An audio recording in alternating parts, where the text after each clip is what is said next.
Because all I could think about, she probably was calling my name and I couldn't save her. I'm sorry that I wasn't there to protect you and I couldn't hold you and tell you I love you. I want to go back to the streets. The streets ain't never made me cry like this.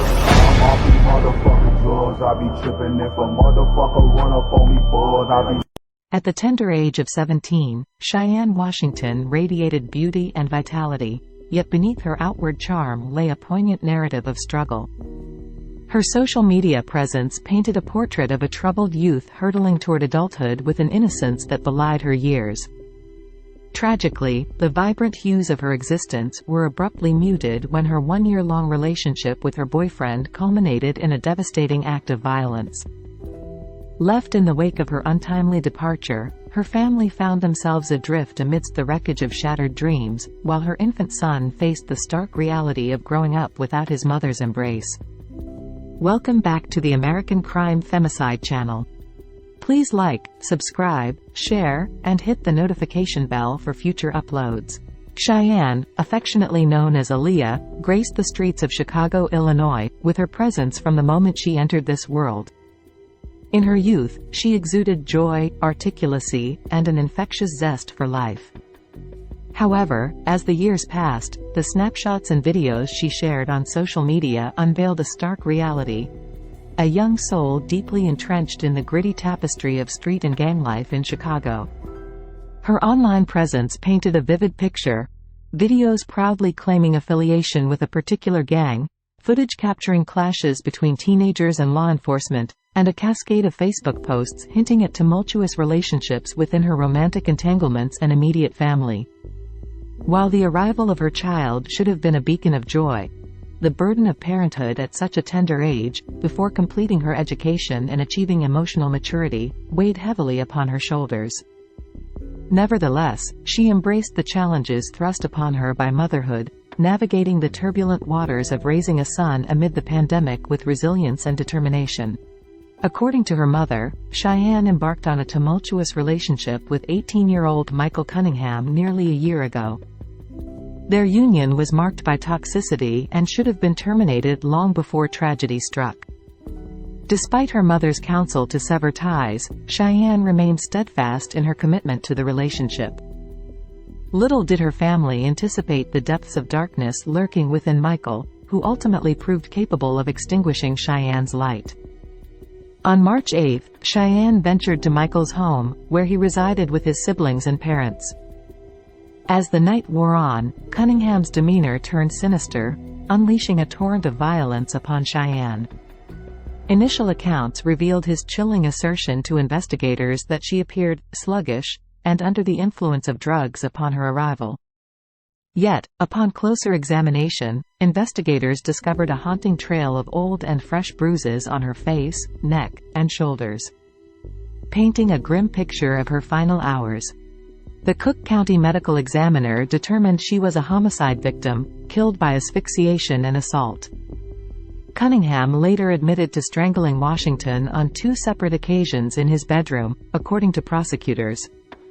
He allegedly told investigators that he showered, dressed, and moved Washington's body after she became unresponsive.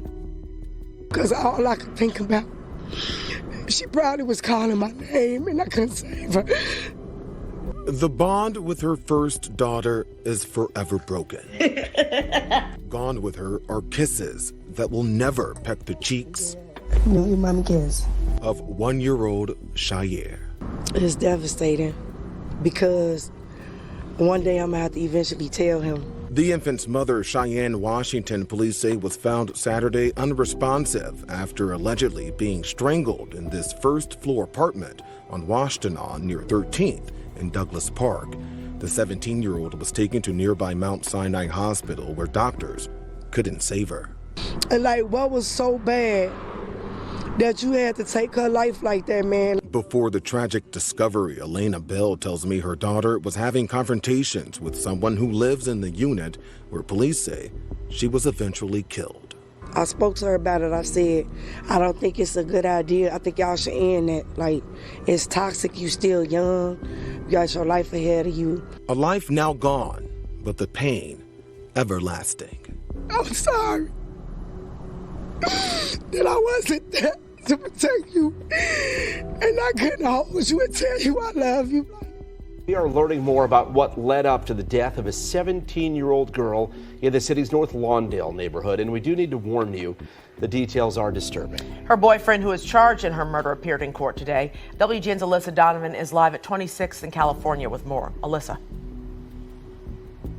Yeah, Ben and Micah, that 18-year-old allegedly strangled and killed his 17-year-old girlfriend over the weekend. Today, both of those teens' families were in the courtroom, which led to some very tense moments. And eventually, as the hearing ended, a brawl in the courtroom. Family members of a murdered teen escorted out of the Cook County Courthouse Tuesday following a fight inside the courtroom with relatives of the teen's alleged killer. 18-year-old Micah Cunningham is charged with first-degree murder in the death of his girlfriend, 17-year-old Cheyenne Washington. According to the state's attorney, first responders were directed to Cunningham's home in the 1200 block of South Washtenaw Avenue in North Lawndale at 1 p.m. Saturday, where they found Washington unresponsive and slumped over in the living room.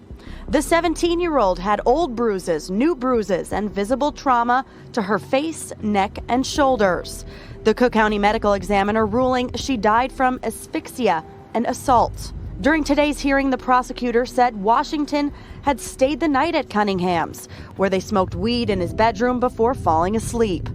According to his statement to police, Cunningham awoke several times throughout the night to find his girlfriend unresponsive, slapping her to try and wake her, but says she was still breathing.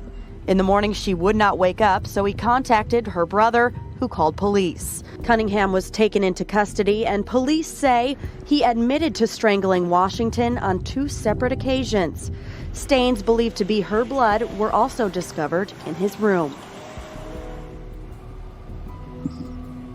And according to the state's attorney, Cunningham has 2 prior domestic violence incidents, including one where another victim accused him of strangling her. That was back in 2022. The judge ruled today that Cunningham will be detained pending his trial. His next date in court is April 2nd. Initially, Michael pleaded to be placed on an ankle monitor and allowed to return to his parents' home. However, the prosecutor vehemently opposed this plea, citing Cunningham's history of violence. In June 2022, he had assaulted a previous girlfriend, choking her with his hands around her neck.